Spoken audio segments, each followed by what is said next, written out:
بسم اللہ الرحمن الرحیم۔ السلام علیکم۔ اعتزاز احسن کہتے ہیں کہ جب میں ہائی اسکول میں پڑھتا تھا تو اسمبلی میں ہیڈ ماسٹر صاحب تمام طالب علموں کے جوتے اور یونیفارم چیک کیا کرتے تھے۔ ایک دن بدقسمتی سے ایک غریب طالب علم کو ہیڈ ماسٹر صاحب نے بغیر یونیفارم اور جوتوں کے دیکھ لیا۔ ہیڈ ماسٹر صاحب اسمبلی کے دوران ہی اس کو کالر سے پکڑ کر گھسیٹنے لگے۔ اس طالب علم نے کہا، سر میرا باپ بہت ہی غریب آدمی ہے، وہ مجھے کہاں سے جوتے اور نیو یونیفارم لے کر دے سکتا ہے؟ ہماری تو 2 وقت کی روٹی بھی پوری نہیں ہوتی۔ میں اب کبھی اسکول نہیں آؤں گا، مجھے چھوڑ دے۔ پرنسپل نے اس کو اپنے ساتھ لیا اور اسٹیج پر چڑھ کر کہنے لگے کہ تمام طالب علموں سے میں مخاطب ہوں کہ آج مقصود نامی یہ طالب علم ہر کلاس میں آئے گا۔ آج آپ لوگوں کو گھر سے جو بھی خرچہ ملا ہے کھانے پینے کے لیے وہ آپ مقصود کو دے دیں تاکہ یہ یونیفارم اور جوتے خرید سکے۔ جب مقصود ایک کلاس میں گیا تو استاد نے کلاس والوں کو منع کر دیا کہ اس بھیکاری کو 1 روپیہ نہ دے اور کلاس سے بھگا دیا۔ اچانک مقصود اعتزاز احسن کہتے ہیں کہ جب ہم ہائی اسکول میں 9ویں کلاس میں پڑھتے تھے اس وقت اسکول یونیفارم میں کیمل کی شلوار قمیض اور خاکی جوتے ہوتے تھے۔ ہیڈ ماسٹر صاحب یونیفارم کے معاملے میں بہت سختی سے پیش آتے تھے، اس لیے تمام طلباء یونیفارم پہن کر آتے تھے سوائے چند ایک کے جو بہت غریب ہوتے تھے۔ اس کے علاوہ وہ دانت اور ناخن وغیرہ بھی چیک کیا کرتے تھے۔ یہ ہیڈ ماسٹر بہت ہی ڈسپلن والے تھے اور یہ اس سکول میں نئے تعینات ہوئے تھے اور یہ چاہتے تھے کہ سکول کا ہر طالب علم یہاں سے ڈسپلن کو پک کرے۔ ہر طالب علم کو یہ خبردار کرتے تھے کہ ہر طالب علم سکول ٹائم پر آئے اور ٹائم پر گھر واپس جائے، کہیں کوئی آوارہ گردی نہ کرے۔ سارے ٹیچر اس پرنسپل سے ڈرتے تھے کیونکہ یہ خود بھی اصول پسند تھا اور چاہتا تھا کہ ہر طالب علم اور استاد بھی ان بنیادی اصولوں پر قائم رہ کر سکول کے نظم و ضبط کو برقرار رکھیں۔ نہ کہ صرف طالب علموں پر ہیڈ ماسٹر غصہ ہوتے تھے بلکہ جب کبھی کوئی ٹیچر کسی وجہ سے سکول میں دیر سے آتا تو یہ اس سے بھی پوچھ گچھ کرتے اور انہیں تنبیہ کرتے تھے کہ آپ گھر سے 10-20 منٹ پہلے نکلیں اور سکول وقت پر پہنچیں۔ اگر استاد ہی یہ کوتاہی کریں گے تو طالب علموں پر کیا اثر پڑے گا؟ اعتزاز احسن کہتے ہیں کہ میں نے پرائمری سے لے کر میٹرک تک اس قدر ڈسپلن والا اور غصے والا استاد نہیں دیکھا تھا۔ ویسے تو یہ سب ہی جانتے ہیں کہ یہ بہت ہی اچھے اصول تھے تمام اساتذہ اور طالب علموں کے لیے، لیکن ان پر عمل پیرا ہونا بہت ہی مشکل تھا۔ وہ بھی ہر روز دانت صاف کرنے، ناخن کاٹنے، یونیفارم، جوتے، سر میں تیل لگانا، وقت پر آنا۔ قصہ مختصر یہ کہ ایک دن صبح کی اسمبلی کے دوران میٹرک کے ایک مقصود نامی طالب علم بغیر یونیفارم کے اسمبلی کی قطار میں کھڑا تھا۔ جیسے ہی ہیڈ ماسٹر کی نظر اس پر پڑی تو انہوں نے بہت ہی غصے میں مقصود کو کالر سے پکڑا اور اسمبلی سے باہر نکال لیا۔ ہیڈ ماسٹر کا غصہ دیکھتے ہوئے مقصود زور زور سے رو کر کہنے لگا، سر میری بات سنیں، میرا باپ بہت غریب آدمی ہے، وہ مجھے کہاں سے یونیفارم اور جوتے لے کر دے سکتا ہے؟ مجھے آپ مارے نہیں، میں کل سے سکول نہیں آؤں گا۔ سکول تو کیا، میں کبھی سکول کے دروازے تک بھی نہیں آؤں گا، مجھے آج چھوڑ دے، یہ میرا سکول میں آخری دن ہے۔ حتیٰ کہ یہ استاد کے پاؤں میں پڑ گیا۔ ہیڈ ماسٹر استاد غلام حیدر آرائی نے اسے چھوڑ دیا اور اسٹیج پر چڑھ کر تمام طلباء سے مخاطب ہوتے ہوئے کہا کہ اسمبلی کے بعد مقصود ہر ایک کلاس میں آئے گا۔ آج گھر سے آپ کو جو خرچی ملی ہے وہ آپ مقصود کو دے دینا تاکہ وہ یونیفارم خرید سکے۔ میرے پاس حسب معمول 8 آنے تھے جو مجھے گھر سے جیب خرچ ملتا تھا۔ سوچا آج کے دن بھٹا نہیں کھاؤں گا، وہ میں مقصود کو دے دوں گا۔ کلاس میں ابھی بیٹھے ہی تھے کہ کلاس کے ٹیچر استاد فقیر محمد حیات کلاس میں آ گئے۔ تھوڑی دیر بعد مقصود بھی استاد سے اجازت لے کر ہماری کلاس میں داخل ہوا۔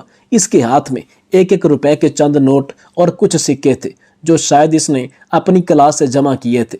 استاد فقیر محمد حیات نے بہت غصے میں ہم سب کو منع کیا کہ کوئی بھی اس کو پیسے نہیں دے گا۔ مقصود کی آنکھیں نم ہو گئیں۔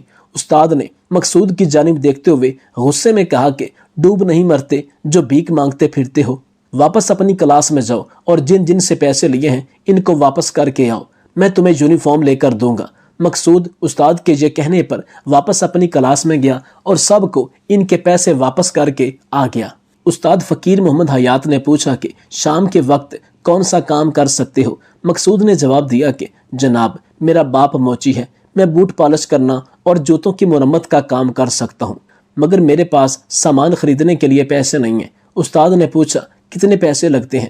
اس نے کہا کہ 1 لکڑی کی پیٹی اور چند برش پالش سب ملا کر کوئی 200 روپے میں سب سامان آ جائے گا۔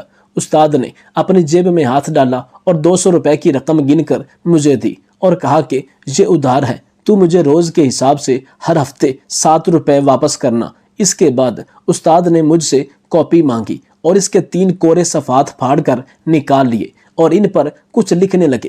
تینوں چٹھیاں مقصود کو دیتے ہوئے کہا کہ ایک چٹھی رشید پنجابی کو دینا، وہ تمہیں کپڑا دے گا اور تمہیں 1 روپے روزانہ کے حساب سے اس کا قرض واپس کرنا ہے۔ دوسری چٹھی خالق نظامی کو دینا، وہ تجھے بوٹ پالش دے گا، اسے بھی 1 روپیہ روز کے حساب سے قرض واپس کرنا ہے۔ یہ تیسری چٹھی جمیل درزی کو دینا، وہ تمہیں یونیفارم سی کر دے گا، اسے بھی 1 روپے روزانہ دینے ہیں۔ 4 روپے قرضہ اتارنے کے لیے تمہیں ہر صورت میں اتنا کمانا ہے تاکہ تم اپنا یہ قرضہ چکا سکو، اور اس کے بعد تمہیں اپنی محنت کے ذریعے آگے بڑھنا ہے۔ ایک بار بھیک مانگنے کی عادت پڑ گئی تو ساری زندگی بھیک مانگتے ہی گزرے گی۔ مقصود وعدہ کر کے چلا گیا۔ اعتزاز احسن کہتے ہیں کہ ہم تمام طالب علم یہ سارا منظر دیکھ کر ہکے بکے رہ گئے، کیونکہ پہلے تو انہوں نے مقصود کی بے عزتی کی تو ہم سمجھے کہ شاید وہ اس سے نفرت کرتے ہیں، لیکن بعد میں اپنی جیب سے 200 روپیہ دیا اور اس کے یونیفارم اور جوتوں وغیرہ کا انتظام کیا۔ ابھی ہم آپس میں یہ چہم گوئیاں کر ہی رہے تھے کہ اچانک انہوں نے ہمیں کہا کہ آپ لوگ اپنے جوتوں کی مرمت اور بوٹ پالش ہمیشہ مقصود سے کروایا کریں۔ وقت تیزی سے گزر گیا، 15 سال پلک جھپکتے گزر گئے۔ اس کے بعد اسی ہائی اسکول میں 10ویں کلاس کے طلباء کی الوداعی پارٹی ہو رہی تھی۔ استادوں کے ساتھ شہر کے معززین کو بھی دعوت دی گئی تھی۔ تقریر کرنے کے لیے شہر کی ایک بڑی فلور مل کے مالک کاٹن کے سوٹ میں ملبوس، ماتھے پر ری بین کا چشمہ رکھے اپنی تقریر میں اسی اسکول میں آئے اور کسی کو یقین نہیں تھا کہ یہ شخص کون ہے۔ پھر یہ ایک ایسا دردناک قصہ سناتے ہوئے زارو قطار ہونے لگا اور اسٹیج پر بیٹھے اپنے استاد فقیر محمد حیات کے پیروں کو چھوتے ہوئے بتایا کہ کس طرح ایک کامل استاد نے مجھے بھیک مانگنے سے بچایا۔ اس نے وہ سارا قصہ دہرایا کہ کس طرح میں نے یونیفارم کے لیے تمام طالب علموں سے بھیک مانگی تھی اور انہوں نے اپنی جیب سے مجھے یونیفارم لے کر دیا۔ اپنی ضمانت پر مجھے دکانداروں سے بوٹ پالش کرنے کی چیزیں لے کر دی تو میں نے بغیر شرمائے اپنا کام شروع کر دیا۔ میں اپنے کلاس فیلوز کے بوٹ تک پالش کرتا تھا اور میں نے کبھی آر محسوس نہیں کی تھی، حالانکہ اس ہائی اسکول کے چند امیر زادوں نے مجھے باتیں بھی سنائیں، لیکن یہ تو میں پہلے ہی جانتا تھا کہ جہاں اچھے لوگ ہوتے ہیں وہاں برائی بھی ضرور ہوتی ہے۔ جہاں سارے اسکول والے مجھ سے محبت کرتے تھے وہاں چند لوگوں کی نفرت آمیز آنکھیں میرا کچھ نہیں بگاڑ سکی۔ ٹھیک 7 ماہ بعد مجھے ایک شخص نے جوتیوں کی فیکٹری میں کام کرنے کی دعوت دی تو میں نے وہ دعوت قبول کر لی۔ ساتھ میں پڑھتا بھی گیا، حتیٰ کہ وہاں پر میں مینیجر کی پوسٹ پر تعینات ہو گیا۔ وہاں پر اسی مالک کا فلور ملز کا بھی وسیع کاروبار تھا۔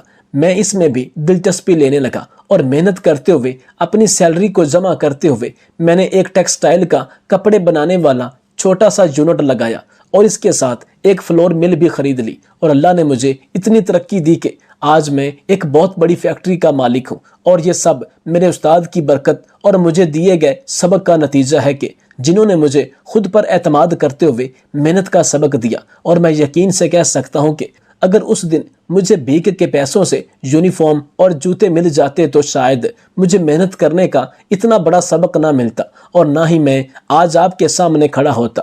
میں نے اپنے استاد سے جو رقم لی تھی ان کو بھی لوٹائی، درزی کے پیسے بھی لوٹائے جہاں سے کپڑا خریدا تھا، حتیٰ کہ ہر اس شخص کے پیسے لوٹائے جنہوں نے مجھ پر احسان کیا تھا، اور میں ان کا احسان آج بھی نہیں بھولا۔ گو کہ میں ان میں سے چند لوگوں کو ان کے دیے گئے مجھے قرضے سے 10 گنا زیادہ واپس لوٹا چکا ہوں، لیکن میں آج بھی ان کا احسان مند ہوں اور تا قیامت ان کا احسان مند رہوں گا۔ آج کے سیٹھ مقصود صاحب کہتے ہیں کہ مستحقین کی ہر صورت مدد کریں اور ان کی ایسی رہنمائی کریں کہ آئندہ کے لیے بھی ان کی زندگی میں آسانیاں پیدا ہو سکے۔ حاجت مندوں کی بن مانگے مدد کریں، اللہ بھی آپ کو پھر بن مانگے بے حساب دے گا۔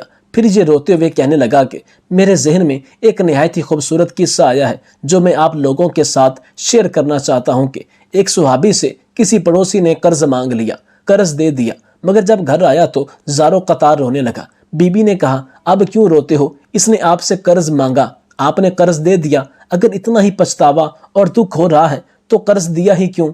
وہ کون سا زبردستی چھین کر لے گیا ہے؟ آپ نے تو ایک مجبور انسان کی مدد کی ہے، پھر روئے کیوں جا رہے ہیں؟ بلکہ آپ کو تو خوش ہونا چاہیے۔ لیکن وہ صحابی بولا کہ قرض دینے پہ نہیں روتا، اس بات پہ روتا ہوں کہ میرا پڑوسی اتنا مجبور تھا اور مجھے پتہ ہی نہ چلا۔ اللہ اکبر!